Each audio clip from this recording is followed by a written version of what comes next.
Hello friends, welcome to excellence academy. This is Rishabh Singhal. चलिए करते हैं हम आज का सेशन स्टार्ट। फर्स्ट क्वेश्चन क्या कह रहा है कि नीचे दिए गए आंकड़ों के बहुलक, माध्य और परिसर का माध्य बताइए।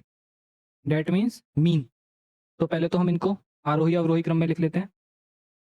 क्या क्रम होगा हमारा इस यहाँ, देखिए 7, उसके बाद 8, 9, 10, जो 11 दो बार है, उसके बाद 13, 14, फिर आपका आएगा 16, 15, 16, 17 और 23। ठीक है, तो अब इसका हम निकालेंगे क्या, मोड, यानी कि क्या, बहुलक। कितना होगा, जो सबसे ज्यादा बार आता है वो हमारा बहुलक होता है। यहाँ पे क्या होगा, बहुलक हमारा 11 है। अब निकालते हैं हम माध्य का मीन, एमडी, माध्य का। माध्य का कैसे निकालेंगे, टोटल पदों की संख्या कितनी है, एन।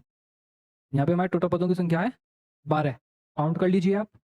तो माध्यिका में क्या होगा, एन बटे 2 अपन प्लस एन अपॉन 2 प्लस 1 वहाँ पद, और पूरे के बटे में 2। तो डेट मीन्स छठा पद प्लस 7वां पद बटे 2। छठा पद कितना है, 1 2 3 4 5 6, और 7वां पद 13। तो कितना होगा, 11 प्लस 13 बटे 2, 11 और 13 24 बटे 2 इक्वल टू 12। ये आ गया हमारा मोड। अब निकालते हैं हम परिसर। परिसर यानी कि रेंज। रेंज कैसे निकालते हैं हम, हायर माइनस लोअर। हायर कितना है 23 और लोअर कितना है 7। 23 में 7 गए, ये आ गया हमारा 16। तो हमसे इन तीनों का माध्य पूछ रहा है, मीन। कैसे निकालेंगे, बहुलक 11 है, माध्य का 12 है, और परिसर 16 है, बटे ही कितने हैं, 3 है। तीनों कितना हो जाएगा, तीनों को आप ऐड कर दो, कितना हो जाएगा 39 बटे 3 इक्वल टू कितना, 13। यही आपका आंसर होगा यहाँ पे। और ऑप्शन नंबर हमारा आपका कौन सा सही हो जाएगा, सेकंड करेक्ट होगा ऑप्शन। ठीक है, नेक्स्ट क्वेश्चन। चलिए, विमा दी है, किसकी दी है, ये एक ठोस घनाभ की विमाएं दी हैं। ठीक है, ठोस घनाभ। तो ठोस घनाभ की विमा दिए, उसका क्या कह रहा है कि इसके पृष्ठ को 20 रुपए प्रति 100 वर्ग सेंटीमीटर की दर से पेंट कराने की लागत जो है वो कितनी है, 1032 है। लेकिन ये हमें कितना चाहिए होता है, ये हमें चाहिए एक चाहिए। तो 20 रुपए प्रति 1 सेंटीमीटर स्क्वायर। तो ये जो 100 बटे में है ये इधर चला जाएगा, 103200, इतने रुपए लगेंगे। ठीक है, तो पहले इसका आयतन निकाल लो, वॉल्यूम इसका, घनाभ का, क्यूबॉइड का।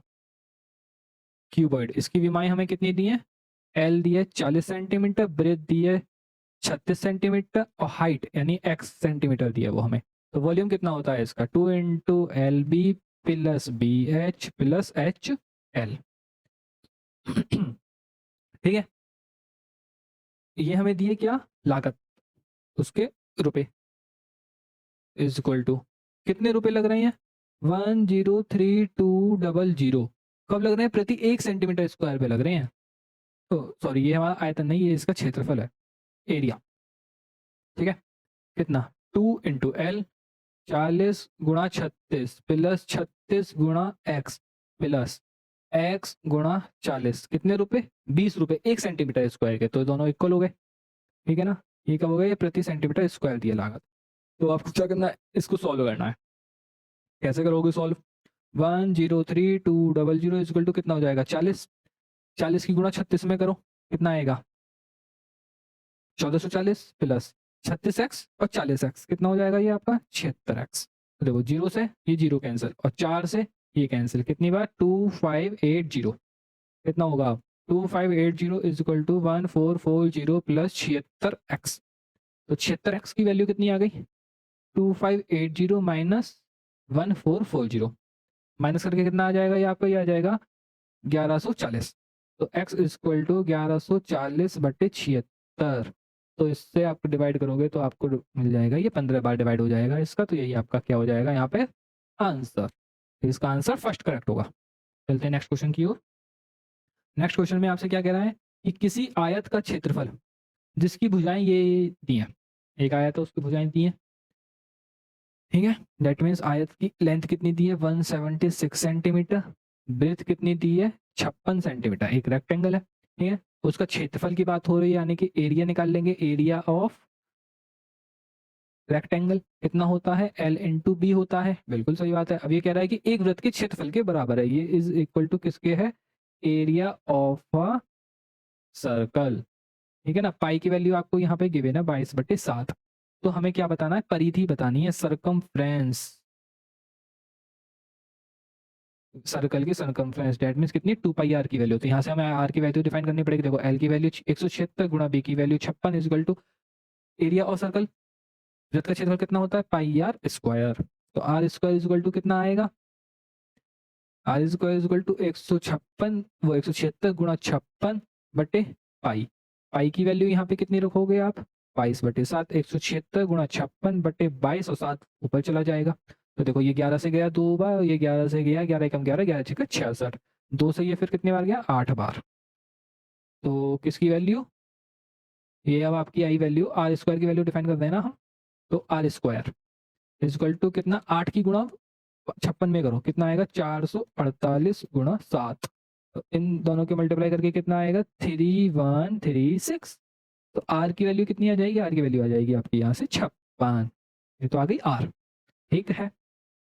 आपको निकालना क्या है सरकमफ्रेंस, 2 पाई आर की वैल्यू, तो 2 इंटू 22/7 गुणा आर की वैल्यू 56, 7 अट्ठे 56 कितना आया 44 गुणा 8, 44 की गुणा 8 में कर दो कितना आ जाएगा 352 आ जाएगा, यही आपका आंसर है 352 सेंटीमीटर, कौन सा ऑप्शन नंबर फर्स्ट करेक्ट हो गया यहाँ पर। चलिए next question, A B C D एक समचतुर्भुज है, समचतुर्भुज, समचतुर्भुज कैसा होता है जिसके आमने सामने की के कोण बराबर होते हैं, और क्या होता है उसकी चारों भुजाएं आपस में बराबर होती है। चलिए ये हमारा एक समचतुर्भुज है, समचतुर्भुज के विकर्ण भी बना लेते हैं हम। समचतुर्भुज हमारा कैसा होता है कि जिसके हमारे आमने सामने के जो कोण हैं वो कैसे होते हैं, बराबर होते हैं आमने सामने के कोण हमारे समचतुर्भुज में, ठीक है, और सारी भुजाएं इक्वल होती हैं, तो ए बी सी डी, इसमें क्या होगा हमारी ये वाली भुजा इसके इक्वल, इसके भी इक्वल और इसके भी इक्वल, ये हमारी चारों भुजाएं आपस में इक्वल होती हैं समचतुर्भुज में, ठीक है। और जो ये हैं विकर्ण, ये एक दूसरे को बराबर भागों में बांटते हैं, ये इक्वल होगी इसके, ये वाले इक्वल होगी इसके, और ये एक दूसरे को प्रतिच्छेद करती है, तो हमें इसमें क्या दिया है, एंगल दिया है A D B B, that means हमें ये वाला एंगल की वैल्यू दी है, कितनी दी है, ये हमें 25 डिग्री दी है, तो देखो ये ए बी डी 25 है, है तो ये भी तो 25 होगा, ये भी 25 होगा, और इसके जो विकर्ण है ये क्या करते हैं कोणों को समद्विभाजित करते हैं, तो ये 25 है तो ये भी 25 होगा, और हमारा ये भी 25 होगा, ये दोनों 25 होंगे तो हमारा कोण ए डी सी कितना हो गया 50 डिग्री हो गया, कोण ए बी सी कितना है वो भी आपका 50 डिग्री हो गया, 50 डिग्री, तो आमने सामने के कोण कैसे होते हैं, बराबर होते हैं, और चारों कोणों का योग कितना होता है 180, तो कोण डी ए सी प्लस कोण ए बी सी प्लस कोण बी सी डी प्लस कोण C D A equal to कितना होगा 360 होगा। अब देखो ये वाला कोण और ये वाला कोण दोनों आपस में क्या होंगे, बराबर, तो ना कुछ भी लिख दो, चाहे तो 2DAC लिख दो चाहे 2BCD लिख दो, तो 2DAC plus 50 degree plus 50 degree is equal to 360, तो 2DAC की वैल्यू कितनी हो जाएगी 260 हो गई, तो DAC कितना आ गया आपका 130 आ गया DAC की वैल्यू, और ये वैल्यू किसकी हो जाएगी BCD की, तो आपसे किसकी वैल्यू पूछ रहा है, कोण BAD माइनस कोण ABC, तो 2 इंटू BAD ये हमारा BAD, एक मिनट ये यहाँ पे B आएगा, सॉरी गलत हो गया था लिखने में, DAB इसकी वैल्यू कितनी आ गई 130 और ए बी सी की वैल्यू कितनी है, ये आपकी 50 डिग्री है, तो कितना हो जाएगा 260 degree minus 50 degree is equal to 210। यही आपका क्या है यहाँ पे आंसर है, ऑप्शन नंबर 3 करेक्ट हो गया। चलते हैं नेक्स्ट क्वेश्चन की ओर। नेक्स्ट क्वेश्चन में क्या कह रहा है, पी क्यू आर एस एक चतुर्भुज है जिसमें क्या दिया है, P Q is equal to P S और R Q is equal to R S. चलिए एक चतुर्भुज बनाते हैं ऐसा ही, ठीक है, हम एक ऐसा चतुर्भुज बनाते हैं। तो पहले तो चलिए हम क्या बना रहे हैं, हम बना रहे हैं चतुर्भुज। तो देखो इससे तो मैंने मिला दी